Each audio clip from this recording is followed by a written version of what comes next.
Corporate दुनिया में कभी कभी ऐसी कहानियां सामने आती हैं जो बिल्कुल नाकाबिले यकीन लगती हैं। ये भी कुछ वैसी ही कहानी है। आखिर कैसे धागा बनाने वाली एक कंपनी अचानक डेटा और टेक्नोलॉजी की दुनिया में आ गई? चलें इस गैर मामूली तब्दीली की तफसीलात में जाते हैं।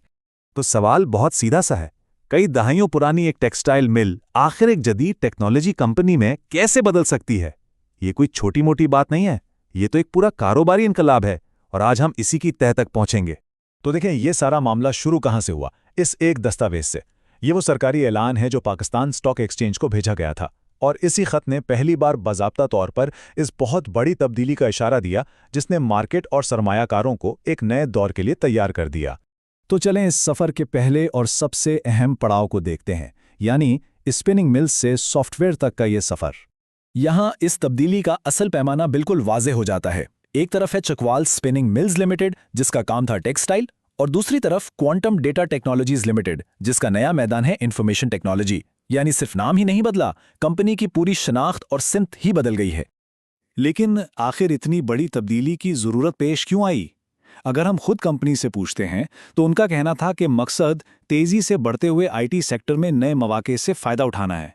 यानी साफ जाहिर है कि ये फैसला मुस्तकबिल की तरक्की, मुनाफा और कंपनी के लंबे अरसे तक चलने के लिए किया गया था। अच्छा, अब जाहिर सी बात है कि कोई भी कंपनी रातों रात तो अपना पूरा बिजनेस नहीं बदल सकती ना। उसके लिए एक पूरा कानूनी और रेगुलेटरी प्रोसेस होता है। तो चलें देखते हैं कि उन्हें ये ग्रीन सिग्नल कैसे मिला। तो ये कोई ऐसी वैसी तब्दीली नहीं थी कि बस सोचा और कर लिया। इसके पीछे एक पूरा कानूनी तरीकाकार था। पहले शेयर होल्डर से मंजूरी ली गई, फिर पाकिस्तान स्टॉक एक्सचेंज और सिक्योरिटीज एक्ट के सारे कवानीन को फॉलो किया गया, और हर स्टेज पर बाकायदा फॉर्म्स जमा कराए गए ताकि सब कुछ बिल्कुल शफाफ रहे। और ये रहा सबूत। ये वही सरकारी फॉर्म है जो इस पूरे प्रोसेस की शफाफियत को दिखाता है। इसमें कंपनी की सारी नई तफसीलात दर्ज हैं, जिससे ये बात पक्की हो जाती है कि हर कदम कानून के मुताबिक उठाया गया।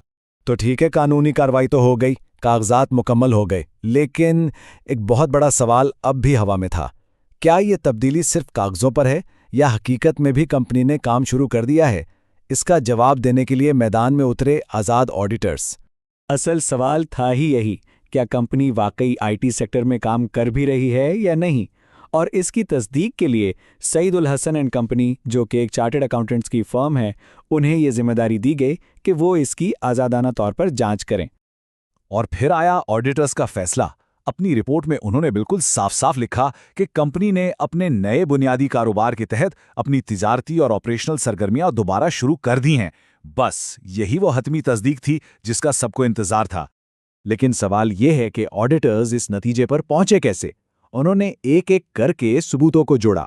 पहले तो नाम की तब्दीली के कानूनी सर्टिफिकेट्स चेक किए, फिर कंपनी के नए आइन को देखा, और उसके बाद आया असली इम्तिहान, क्या कंपनी सच में आईटी से पैसे कमा रही है? इसके लिए उन्होंने इनवॉइसेज और बैंक स्टेटमेंट्स को अच्छी तरह खंगाला ताकि एक एक ट्रांजैक्शन की तस्दीक हो सके।